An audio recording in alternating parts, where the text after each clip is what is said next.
আসসালামু আলাইকুম। এই যে উদাহরণটা, I had a pen, okay, এটি কোন tense? I had a pen. হয়তো আমরা হ্যাড দেখেই বুঝি যে এটা পাস্ট পারফেক্ট। না, এখানে আমাদের স্ট্রাকচারটাকে অ্যাপ্লাই করতে হবে। জাস্ট V2 আছে, কারণ V3 থাকলে আরেকটি সাহায্যকারী ভার্ব থাকতো। ওকে, কারণ যে কোনো পারফেক্ট টেন্স হইতে চাইলে verb to have plus V3 বিষয়টা হয়তো মাথায় আসবে। আরও অন্যান্য কিছু থাকতে পারে, অন্য কোনো ফর্মও হতে পারে।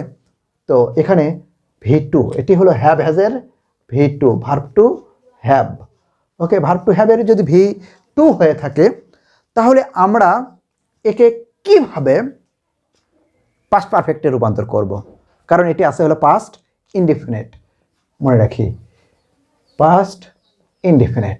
তাহলে পাস্ট ইনডিফিনিট টেন্স যদি এটি হয় তাহলে এটি কি ভার্ব? এটি কিন্তু প্রিন্সিপাল ভার্ব। এটা মনে রাখবো, এটা হলো মেইন ভার্ব বা প্রিন্সিপাল ভার্ব।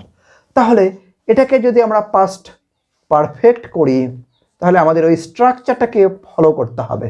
কি? সাহায্যকারী ভার্ব হ্যাড আর প্রিন্সিপাল ভার্ব হলো 3। এটা কি? এটা হলো প্রিন্সিপাল ভার্ব, ওটাকে 3 করতে হবে।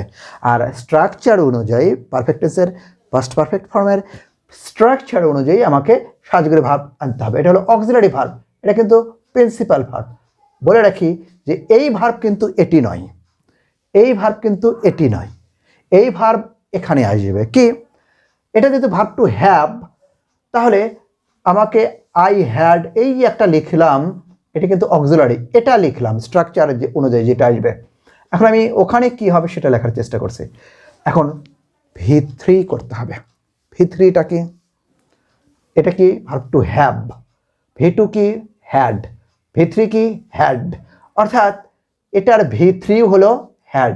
তাহলে এটা হলো, এটা V2 কিন্তু, আর এটা হলো V3। এটা প্রিন্সিপাল ভার্ব হিসেবে এই বিধান অনুযায়ী, সিলসিলা অনুযায়ী কিন্তু এটা চলে আসলো V3। তার মানে এটা ভার্ব টু হ্যাভের পাস্ট ফর্ম, এটা হলো পাস্ট পার্টিসিপল। আর এই হ্যাডটা ওই যে পারফেক্ট টেন্সের যে গঠন অনুযায়ী verb to have plus V3, তো পাস্ট পারফেক্টের গঠন হলো হ্যাড প্লাস V3। তদ্রূপ আমি যদি এটাকে প্রেজেন্ট পারফেক্টে রূপান্তর করি, প্রেজেন্ট পারফেক্ট, তাহলে আমাকে স্ট্রাকচারটা জানতে হবে। কি? এখানে সাহায্যকারী ভার্ব আসবে verb to have, have has plus V3, have has V3। এটি কিন্তু অক্সিলারি ভার্ব, এই যে এটার মতো এটি অক্সিলারি ভার্ব। তো এখন এই সিলসিলা অনুযায়ী আমাদের V3 আনতে হবে। কি? আই এর পরে কি হবে? হ্যাভ। হি থাকলে হ্যাজ হতো, আই হ্যাভ। আর হিউ যদি থাকতো তাহলে হির সঙ্গে কি হতো? হ্যাজ। ওকে, এখন আমি গ্যাপ রাখলাম, এখানে এ পেন, এখানেও এ পেন দিলাম। ওকে, তো এখন এখানে কি আসবে? V3। এই যে আমরা জেনেছি, জানলাম, বলে রাখলাম, have has verb to have, have has past হলো হ্যাড, আর পাস্ট পার্টিসিপল হলো হ্যাড। তাহলে এখানে কি আসবে? হ্যাড, এখানে আসবে হ্যাড। তো I had had past perfect.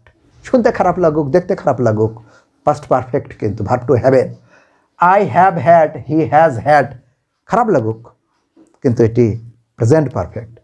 যদি থাকতো I have a pen, I have a pen, তাহলে এটি প্রেজেন্ট ইনডিফিনিট হতো।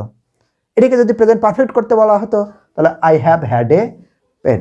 যখন আমরা ন্যারেশনেই পরিবর্তন করি অথবা একটি ফর্মকে অন্য কোনো ফর্মে রূপান্তর করি, যেমন এখানে, তাহলে আমাদের স্ট্রাকচারটাকে মাথায় রাখতে হবে, আনতে হবে।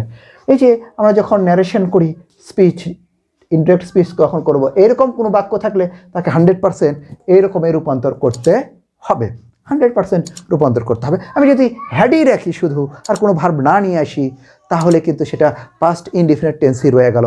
নিয়ম অনুযায়ী সেটা কিন্তু অনুসৃত হলো না, কারণ পাস্ট ইনডিফিনিট থাকলে পাস্ট পারফেক্ট করতে হবে, প্রেজেন্ট ইনডিফিনিট থাকলে পাস্ট ইনডিফিনিট করতে হবে। এই বিষয়গুলো আমাদের মাথায় রাখতে হবে। আশা করি এই উদাহরণ এবং আলোচনাটা বেশ ইফেক্টিভ হবে। Thank you.